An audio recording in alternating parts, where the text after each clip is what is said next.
জাতীয় নাগরিক পার্টির আহ্বায়ক নাহিদ ইসলামকে সমর্থন দিয়ে ঢাকা ১১, রামপুরা, বাড্ডা, ভাটারা, হাতিরঝিল আংশিক আসন থেকে সরে দাঁড়ালেন জামায়াতের প্রার্থী আতিকুর রহমান। আসন সমঝোতার অংশ হিসেবে এই আসন থেকে নাহিদ ইসলাম নির্বাচন করবেন। রবিবার দিক ২৮শে ডিসেম্বর রাতে ঢাকা ১১ সংসদীয় আসনে নাহিদ ইসলামকে শুভকামনা জানিয়ে একটি পোস্টে এ ঘোষণা দেন তিনি। ফেসবুক পোস্টে তিনি লেখেন, আলহামদুলিল্লাহ, ছুম্মা আলহামদুলিল্লাহ, দীর্ঘ ১০ মাস ২২ দিন পর আজ এক বড় জবাবদিহিতার জিম্মাদারি থেকে মুক্তি পেলাম। চলতি বছরের ফেব্রুয়ারি মাসের ৬ তারিখে সংগঠনের সিদ্ধান্তের পর থেকে ঢাকা ১১ সংসদীয় আসনকে ইসলামী আন্দোলনের পক্ষে জনমত তৈরি করার জন্য সাধ্যমতো প্রচেষ্টা চালিয়েছি।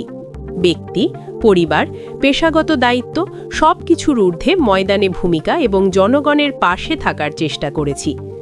আলহামদুলিল্লাহ, সকলের আন্তরিক প্রচেষ্টার কারণে ঢাকা ১১ সংসদীয় আসনে জামায়াতে ইসলামী ও দাড়িপাল্লার পক্ষে সকল শ্রেণী পেশার মানুষের ব্যাপক সমর্থন তৈরি হয়েছে, যা সর্বশেষ জরিপে উঠে এসেছে।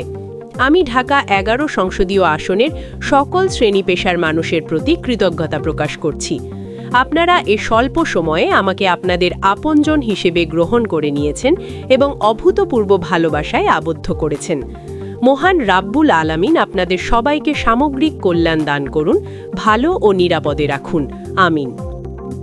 আতিকুর ইসলাম বলেন, আমার সঙ্গে এই পথ চলা সকল সহযাত্রীদের প্রতিও আন্তরিক কৃতজ্ঞতা প্রকাশ করছি। এই সময়ে অনেকেই অবর্ণনীয় কষ্ট ও ত্যাগ স্বীকার করেছেন, রাত জেগে পোস্টার লাগিয়েছেন, ঘণ্টার পর ঘণ্টা একসাথে হেঁটেছেন। আল্লাহ রাব্বুল আলামিন সকলকে উত্তম প্রতিদান দান করুন, আমিন।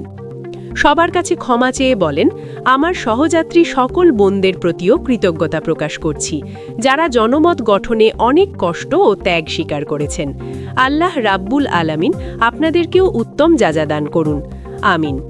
এই সময়ে আমার ইচ্ছা বা অনিচ্ছায় কেউ কষ্ট পেয়ে থাকলে আন্তরিকভাবে ক্ষমা প্রার্থী।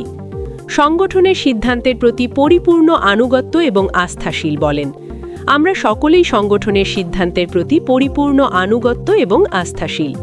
ইনসাফের বাংলাদেশ গড়তে আমরা একযোগে কাজ করব, ইনশাল্লাহ।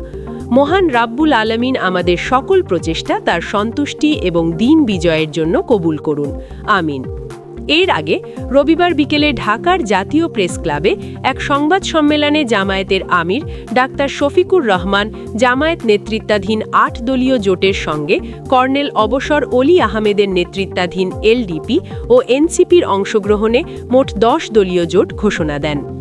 একই দিন এক সংবাদ সম্মেলনে নাহিদ ইসলাম বলেন, পরিবর্তিত রাজনৈতিক বাস্তবতায় একটি সুষ্ঠু ও প্রতিযোগিতামূলক নির্বাচন নিশ্চিত করতে এবং আধিপত্যবাদী শক্তির অগ্রযাত্রা ঠেকাতে বৃহত্তর ঐক্য জরুরি হয়ে পড়েছে। নাহিদ ইসলাম জানান, এনসিপি শুরু থেকেই এককভাবে নির্বাচনে অংশ নিয়ে ৩০০ আসনে প্রার্থী দেওয়ার প্রস্তুতি নিচ্ছিল।